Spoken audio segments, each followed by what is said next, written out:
Welcome into Friday Football Fever, the most in-depth high school football show here in the Old Pueblo. I'm Matt Reynoldson. And I'm Jenna Fink. Matt, hard to believe this is the final week of the regular season. Teams throughout our area competing for region titles and making one last push at the playoffs. And for others in 2A and 3A, state playoffs already began. It's certainly exciting. And Jenna, let's kick things off with Walden Grove taking on Canyon Del Oro, our O'Reilly Chevrolet game of the week. The Dorados looking to cap their first undefeated season since 2010. And the special teams helping out the cause early on. Staten Brooks blocks the punt after the low snap. CDO takes over in plus territory. Ensuing possession, the handoff goes to Caden Luke. The big running back turns the corner and finds the end zone. Touchdown CDO and a 7-0 lead.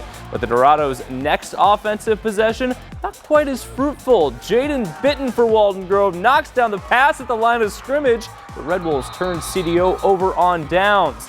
The other defense, though, also coming to play. Brooks, another big play, sacking Gabe Smith for a loss, so CDO takes over on offense. Tristan McClellan checks it down on 3rd and 14. Chase Lowe does the rest. Nice burst for a conversion on 3rd and long. That sets up this play later on in the drive. Play action from CDO. McClellan will loft one to a streaking Ryan Madsen. That's another touchdown for the Dorados. Canyon Del Oro finishes as 10-0 region champs with a 21-9 victory over Walden Grove.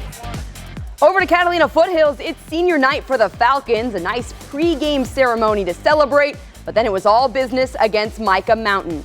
On the opening drive, here's quarterback Jacob Ford letting this one fly right into the waiting arms of Mason Perez Brewer. He's down inside the Thunderbolts 10. 2 plays later, senior Bowden Crane finishes it on the ground, diving in for 6. Catalina Foothills on the board first. Now Micah Mountain looking to respond. Here's Connor Handgartner staying on his feet, bulldozing into the end zone. Just like that, we're tied up at 7. Thunderbolts driving again. Quarterback Jaden Thorson looking for someone to get open, but he runs out of time and is wrapped up by Sean Brown. Then on the very next play, here's Brown again with, yes, another sack. The junior a menace on the defensive line tonight. Now this was a close one, but Micah Mountain comes away with a 28-21 win. The Thunderbolts now riding a 3-game win streak into the playoffs. And the playoffs are officially underway in 3A. 4th seed Sabino hosting 13th seed River Valley. The SaberCats coming off a huge win over top-ranked Mojave in the regular season finale. And Sabino's defense was firing on all cylinders tonight. Every time River Canyon handed the ball off, a swarm of SaberCats right there to shut things down. After this 3-and-out, Sabino's offense went to work. Quarterback Cameron Hackworth connects with Savon Berryhill, and the SaberCats are in the red zone. A couple of plays later, Hackworth drops back, but decides to keep it for himself, scrambles in for the easy TD. Sabino misses a 2-point conversion, so the SaberCats up 6-0. River Canyon is on offense now, but not for long. Isaiah Robertson strips the ball, and Zachary Binford Wiggins catches it in midair. Are you kidding? Awesome fumble recovery, and that would lead to another TD for Sabino. It was a big night on offense for the SaberCats. They win 46-31 to move into the quarterfinals. Staying in the 3A playoffs, Push Ridge made the postseason despite finishing 4th in the South region. But the Lions' 5-0 start bolstered their ranking and helped them secure a home playoff game in the first round. 8th-seeded Push Ridge hosting Blue Ridge, an early second half. You've heard of the Philadelphia Eagles tush push QB sneak. We'll call this the push push.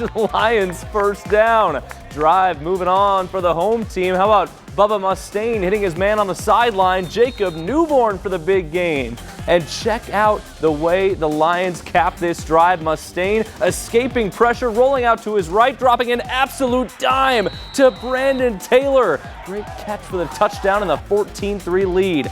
Opportunity for Blue Ridge to answer. Jay Spartan gets it loose for a nice gain on the draw play. Yellow Jackets in plus territory. Then Luke Berlin hits David Simmons on the crossing route for the score. That cuts the lead to 14-10. Blue Ridge would come all the way back and win this one on a late field goal, 20-17, the final.